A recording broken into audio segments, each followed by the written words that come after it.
ঘণ্টার পর ঘণ্টা লাইনে দাঁড়িয়ে থেকে দান করছেন বাবরি মসজিদের জন্য।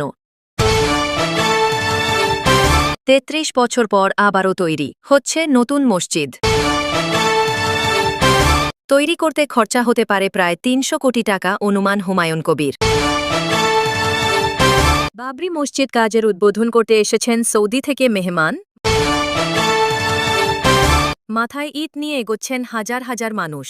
এতক্ষণ শুনছিলেন সংবাদ শিরোনাম, এবার বিস্তারিত। বন্ধুরা, আজকের সবচেয়ে আলোচিত খবর, বাবরি মসজিদ নির্মাণ কাজকে কেন্দ্র করে অসাধারণ দৃশ্য চোখে পড়ছে। লাইনে দাঁড়িয়ে ঘণ্টার পর ঘণ্টা অপেক্ষা করে মানুষ দান করছেন মসজিদের জন্য।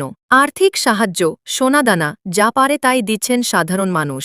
আনুমানিকভাবে ধারণা করা হচ্ছে এই বিশাল মসজিদ নির্মাণে খরচা হতে পারে প্রায় ৩০০ কোটি টাকা। এদিকে আজ সকালে সৌদি আরব থেকে এক বিশেষ দল মসজিদ নির্মাণ কাজের উদ্বোধন করতে দেশে পৌঁছেছেন। তাদের আগমনকে কেন্দ্র করে এলাকায় উৎসবের আমেজ। স্বাগত জানাতে পথে পথে মানুষের ভিড়। আরও একটি চমকপ্রদ দৃশ্য, মাথায় পুরো ভিডিওটি দেখতে চাইলে নিচে ক্লিক করুন।